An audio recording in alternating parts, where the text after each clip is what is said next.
महाराष्ट्र का विकास करना है तो नरेंद्र मोदी जी को तीसरी बार प्रधानमंत्री बनाना होगा। मोदी जी ने भारत को दुनिया की तीसरी सबसे बड़ी अर्थव्यवस्था बनाने का संकल्प लिया है। ऐसा बयान राज्य के मुख्यमंत्री एकनाथ शिंदे ने डोंबिवली में दिया। ठाणे के डोंबिवली के प्रीमियर मैदान में राज्य सरकार और KDMC द्वारा आयोजित शासन आपके द्वार कार्यक्रम में वे बोल रहे थे।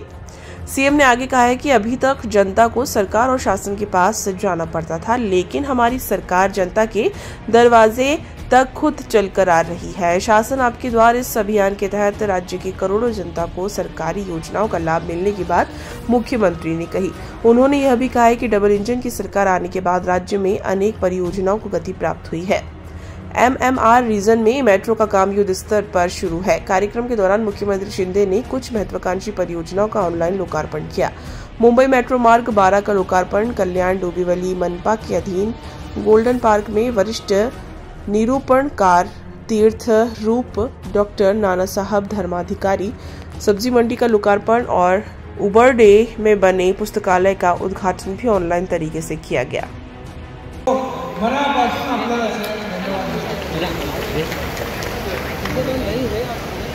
खरं म्हणजे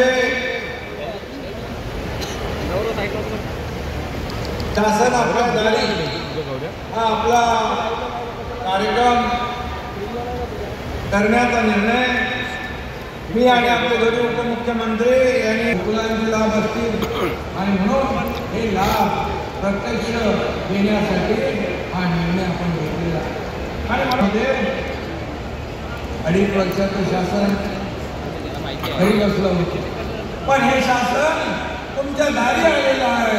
तुम्हाला लाभ देण्यासाठी शासन आपल्या दारी हा मोठा प्रयोग आपण केला। इतर राज्यांनी देखील याचं अनुकरण करण्याचा निर्णय घेतला। मी जेव्हा मुख्यमंत्र्यांच्या बैठका असतात त्यावेळेला आवर्जून विचारतात हे शासन आपल्या हाताने आज आपण जर पाहिलं तर हे शासन आपल्या दारीमध्ये आज मोठ्या प्रमाणावर आपण आलो। खासदार डॉक्टर श्रीकांत शिंदे त्यांचे सर्व सहकारी आणि आपल्या सगळ्यांचं मनापासून कौतुक करावं तेवढं थोडं मनापासून आपल्या सगळ्यांना मी धन्यवाद देतो, आपलं अभिनंदन करतो। खरं म्हणजे कल्याण डोंबिवली हा यामध्ये मगाशी डोंबिवली देखील आपण हॉस्पिटलचं उद्घाटन केलं, मार्केटचं भूमिपूजन केलं, असे अनेक भूमिपूजन या ठिकाणी होतात आणि म्हणून आज एक मोठा विक्रम या ठाणे लाभार्थ्यांची नोंद झाली। कलेक्टर, तहसीलदार, BDO, CO, महापालिका आयुक्त सगळे लोक कामाला लागले, सगळे अधिकारी कामाला लागले, कर्मचारी कामाला लागले आणि आपल्या जिल्ह्यातली नोंद जास्तीत जास्त झाली पाहिजे यासाठी प्रयत्न करू लागले आणि त्यामुळे खऱ्या लाभार्थ्यापर्यंत आपला लाभ पोहोचू लागला। खरं म्हणजे हे सरकार लोकाभिमुख आहे। 1.5 वर्षामध्ये आपण जे निर्णय घेतले सर्वसामान्यांच्या हिताचे, मी आणि देवेंद्रजी पहिले दोघंच आम्ही होतो शपथ घेतल्यानंतर पहिल्या कॅबिनेटपासून आम्ही शेतकऱ्यांच्या हिताचे सर्वसमावेशक असे सर्वसामान्य माणसाच्या हिताचे आणि आजपर्यंत जे कॅबिनेटमध्ये आम्ही निर्णय घेतले हे सर्वसामान्य तुमच्या जीवनामध्ये बदल घडावा म्हणून घेतले। कुणाच्याही राज्यकर्त्याच्या वैयक्तिक फायद्याचा कुठलाही निर्णय आम्ही घेतला नाही हे देखील मी या ठिकाणी छातीपोटपणे सांगतो। आणि म्हणून अनेक प्रकल्प आज मुंबईतला अटल सेतू पाहिला, नागपूर मुंबई समृद्धी हायवे पाहिला, आपण मुंबई MMR मध्ये मेट्रोचं झालं पाहिलं। हे सगळे प्रकल्प जे आहेत हे प्रकल्प आपण मार्गी लावतो।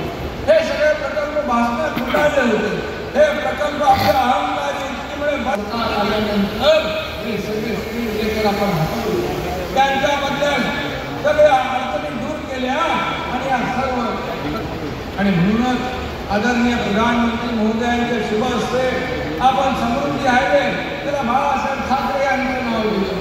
ज्याला काही लोकांनी विरोध केला तो आम्ही विरोध डावलून या ठिकाणी पूर्णपणे रस्ता केला।